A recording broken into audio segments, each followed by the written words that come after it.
안녕하세요. 김주범의 경매고입니다. 이번 시간은 매수인이 매각 대금을 지급하지 않을 때, 즉 미납했을 때 법원의 조치 내용을 보겠습니다. 이 매수인이 매각 대금 납부 기한, 즉 잔금 납부 기일까지 그 대금을 지급하지 않을 때, 이때는 차순위 매수 신고인이 있다면 차순위 매수 신고인에 대한 매각 허가 여부 결정을 하는 것이죠. 만약 차순위 매수 신고인에게 매각 허가를 하게 되면 1등을 한 매수인은 이제 기회를 상실하고 그 보증금은 배당 재단에 편입되게 됩니다. 즉 이제는 보증금을 찾을 수 없이 일반적인 매매 계약을 할 때 계약금을 위약금 또는 위약벌로 보는 것과 비슷한 효과이죠. 차순위 매수 신고인이 있다면 법원은 이제 차순위 매수인에게 매각 허가 결정을 할 수 있는 기일을 지정해서 이 차순위 매수인 신고인에게 대금 지급 기한을 정하게 되는데, 일반적으로 실무에서는 차순위 매수 신고인이 크게 많지는 않습니다. 결국 재매각을 실시하게 될 경우가 대부분이죠. 이 재매각은 새로운 기일이 지정된다는 소리인데, 예컨대 앞전 최고가 매수인 그자가 입찰할 때 그때의 당해차 최저 매각 가격을 그대로 적용하게 됩니다. 결국 최저 매각 가격에 저감이 없는 것이죠. 그리고 새로운 매각 기일, 즉 재매각 기일이 지정되면 이 절차에서는 앞서 최고가 매수 신고인은 매수 신청할 수 있는 자격이 없습니다. 다만 이 새로운 매각 기일이 지정되기 3일 전까지 매각 대금에 대한 이자를 지급하고 재매각 절차 비용을 납부하면 재매각 절차를 취소하게 되고, 이렇게 납부된 매각 대금으로 소유권 취득을 할 수 있는 것이죠. 그리고 그 이자는 현재 12%로 지연 이자를 납부해야 됩니다. 보증금의 배당 재단 편입에 대해서 간략히 보겠습니다. 이 보증금이라 하면 최고가 매수 신고인이 납부한 최저 매각 가격의 10%에 해당되는 보증금을 말한 것입니다. 이 금액은 매수인이 매각 대금을 납부하지 않아서 재매각 절차가 진행되었습니다. 또는 차순위 매수 신고에 대해서 매각 허가 결정이 내려졌습니다. 이때 최고가 매수 신고인은 이 매수인이 지급한 10%의 보증금을 이제 돌려주지 않고 배당 재단, 즉 배당할 재원에 포함되어서 채권자들에게 배당을 하게 되는 것입니다. 잔금을 납부하면 매수인은 소유권을 취득하지만 별도로 공시를 위해서 소유권 이전 등기에 대한 촉탁을 하게 되고 점유자에 대한 인도명령을 바라게 됩니다. 물론 모두 신청이 있어야 되는 것입니다. 매수인은 잔금을 납부하고 내 명의로 이전되었습니다 라는 이전 등기, 그리고 내가 인수하지 않는 기존 부동산 등기상의 부담에 대한 말소 등기를 등기관에게 촉탁하죠. 이 신청은 법원에 신청한 것이고, 매수인이 신청한 촉탁은 다시금 법원에서 등기소로 촉탁하는 것입니다. 그리고 매수인은 대금을 납부하면 소유권을 취득하기 때문에 이 부동산에 있는 점유자에게 인도명령을 신청할 수 있습니다. 인도명령 제도에 대해서는 또 별도로 확인하겠습니다. 소유권 이전 등기를 할 때 그 촉탁 비용은 최고가 매수 신고인 이후에 결정에 의해서 매수인이 된 자이고, 이 매수인이 모두 부담하도록 되어 있습니다. 매수인은 구비서류가 주민등록표 초본 또는 등본이 필요하고, 취득세, 납부 영수증, 등록면허세, 납부 영수증. 이 취득세는 부동산의 취득이 필요한 것이고, 등록면허세는 말소 촉탁을 위한 것이죠. 가령 기존 근저당권, 또 경매 신청, 경매 개시 결정, 가압류 가처분 같은 이러한 등기에 말소를 요구할 때 한 건당 정액 등록면허세가 납부되게 됩니다. 그리고 채권을 매입해야 됩니다. 부동산 과세 표준에 따라서 채권 매입률이 있는데 이것도 시간 될 때 제가 말씀드리겠습니다. 또한 대법원 수익 증지를 납부합니다. 납부한 영수증을 첨부하고 소유권 이전 등기 촉탁서, 첨부해서 같이 제출하죠.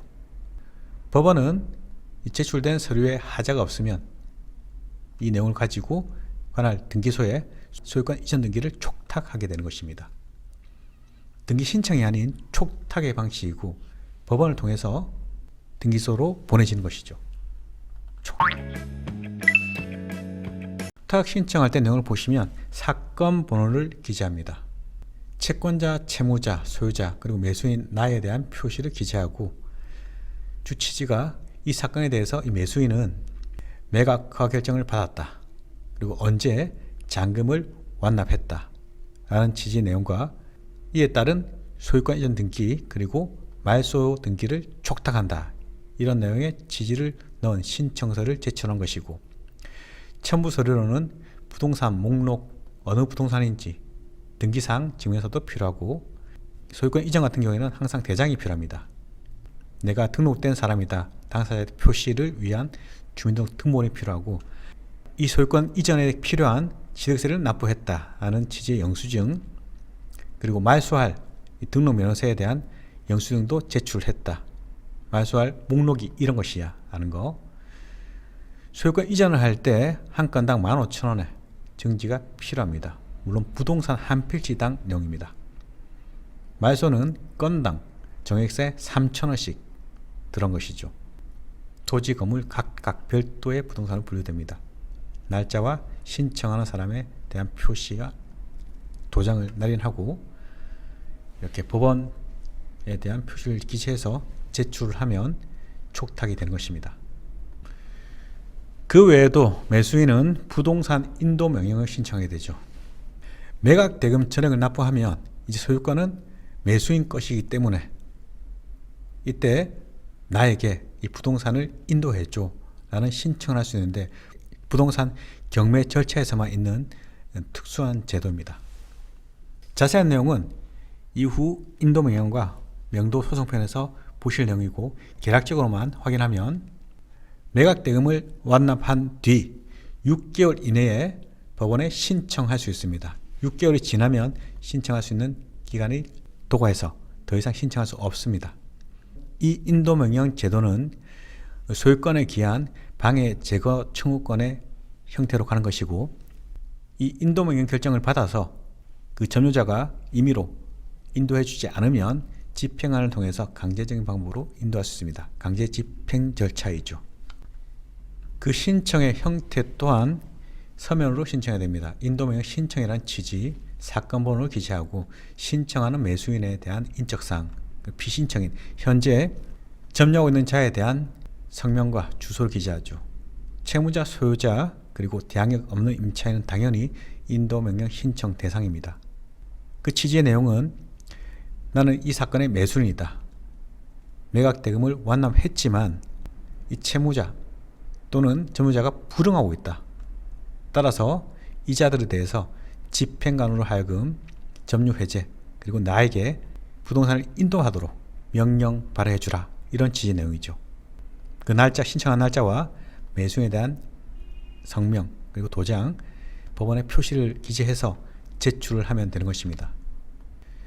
인도명령 신청에도 인지와 송달료가 들어가는데 자세한 내용은 인도명령과 명도소송편에서 별도로 상세히 보도록 하겠습니다. 이렇게 잔금 납부하면 납부한 돈으로 이제 법원에서는 마지막 단계죠. 배당기일을 지정해서 배당 절차를 진행하게 됩니다. 배당을 받을 수 있는 자는 배당 후 종기일 이내에 배당 후 신청을 한 자이고 그 외에 이미 부동산 등기부상에 이해관계인으로 등록이 되어 있는 자들이겠죠. 이 자들에게 법원은 배당기일을 지정해서 그 기일을 통지하게 됩니다. 통지를 받은 채권자들은 이해관계인이 되겠죠. 이 자들은 채권의 원금 그리고 이자 그리고 비용 부대 채권에 대한 계산서를 제출하는데 제출하지 않으면 이미 제출된 첨부 서류를 가지고 채권액을 임의로 계산합니다.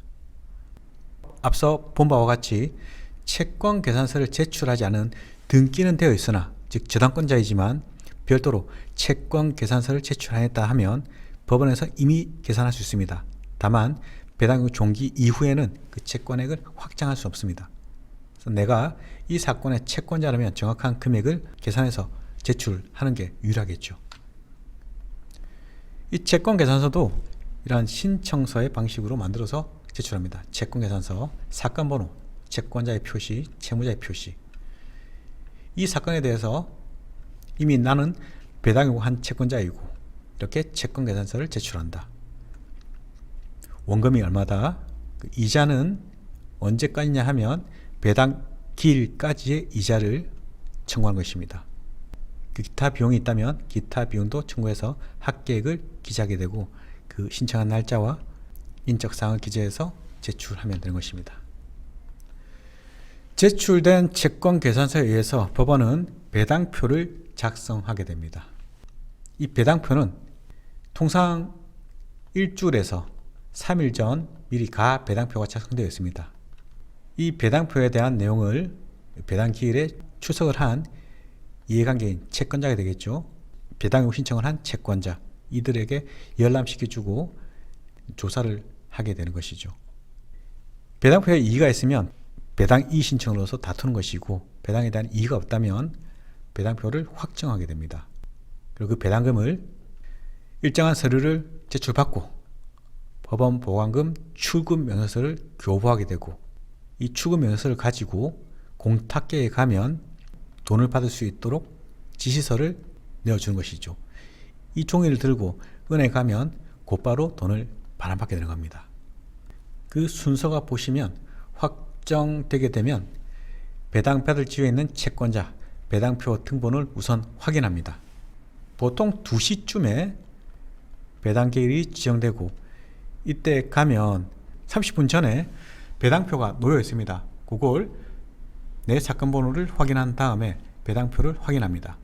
두 번째, 법원 보관금, 법원에 보관된 보관금 출금 명령서를 교부받고 교부받았다는 영수증을 제출합니다. 도장 찍으면 되겠죠. 그러면 이 공탁계에서는 출금 명령서를 신분증과 같이 공탁계 공무원에게 제출한 것이죠. 모두 그 해당 층에 있으니까 쉽게 확인할 수 있습니다. 공탁계에서는 법원 보관금 출급 지시서 작성해서 교부하는 것이고, 이걸 가지고 은행에 가면 이 배당금 수령을 할 수 있는 것입니다. 배당금의 교부를 받기 위한 공통 구비서류입니다.